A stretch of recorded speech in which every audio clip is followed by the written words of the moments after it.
saya akan mencoba untuk memberikan langkah-langkah kita biar kita tidak loss total di dalam sebuah koin ya. Katakanlah kita sudah membeli sebuah koin dengan modal gitu ya, dengan modal $5.000. Kita beli koin yang namanya Velo Protocol ya. Jadi di Velo Protocol kita beli koin seharga modal $5.000, tetapi kita floating loss ya. Kita belinya di high gitu ya, di puncak, tapi ternyata kita itu floating loss sampai 50% ya. Jadi kalau kita mempunyai situasi seperti ini, jadi kita harus cepat mengalokasikan sebagian dari Velo tersebut ke koin-koin yang lebih mapan ya, atau blue chip coin ya, seperti Bitcoin, Ethereum, atau Solana ya, atau yang lainnya. Tapi ingat, ini bukan ajakan ya untuk membeli. Ini hanya sekedar pembelajaran ya dari kisah yang ada ya. Jadi dari situasi yang ada, jadi sedikit gambaran membuat kita yang floating loss bisa recovery ya. Tetapi sekali lagi ini bukan ajakan atau bukan merupakan financial advice ya. Jadi saya tidaklah financial advice, saya hanya memberikan gambaran ya, hanya pembelajaran strategi yang akan saya gunakan ya. Ini secara pribadi akan menggunakan evaluasi portfolio ya.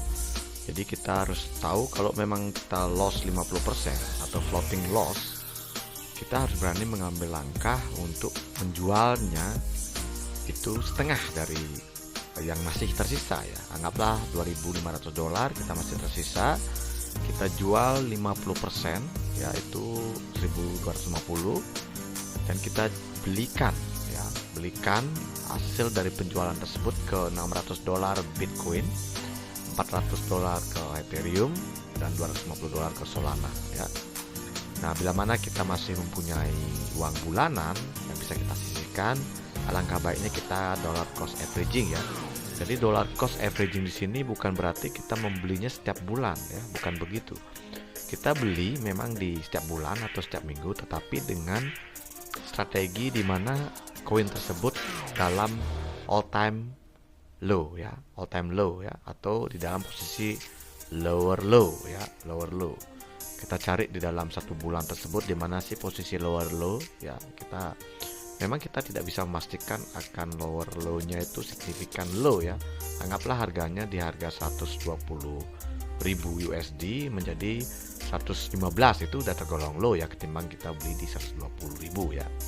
Jadi dengan seperti itu nanti di bull run berikutnya ya, kalau tidak salah prediksi dari tim-tim trader di luaran itu berprediksinya di pertengahan 2026-2027 itu akan bull run ya. Tapi tetap ini hanya prediksi ya, jadi kita tidak tahu apakah akan terjadi atau tidak. Tapi alangkah baiknya kita ikuti orang-orang yang sudah lama di kripto ya, dan itu merupakan analisis mereka yang sudah kita bisa akui lah ya, ketimbang kita meraba-raba sendiri ya. Jadi ini bagi teman-teman yang memang masuk kripto ya. Jadi kripto itu adalah hal yang baru dan masih akan ada banyak perubahan. Oke. Jadi kita balik ke konsep tadi bahwa Bitcoin $600, $400 ke Ethereum, dan 250 ke Solana. Oke, katakanlah Bitcoin naik gitu ya, setengah kali lipat atau 50% atau 100%. Berarti kan satu kali lipat itu sudah cuan satu kali ya, berarti udah ubun ya, udah membalikan modal tuh. Ethereum juga begitu, Solana diprediksi naik 2-3 kali lipat.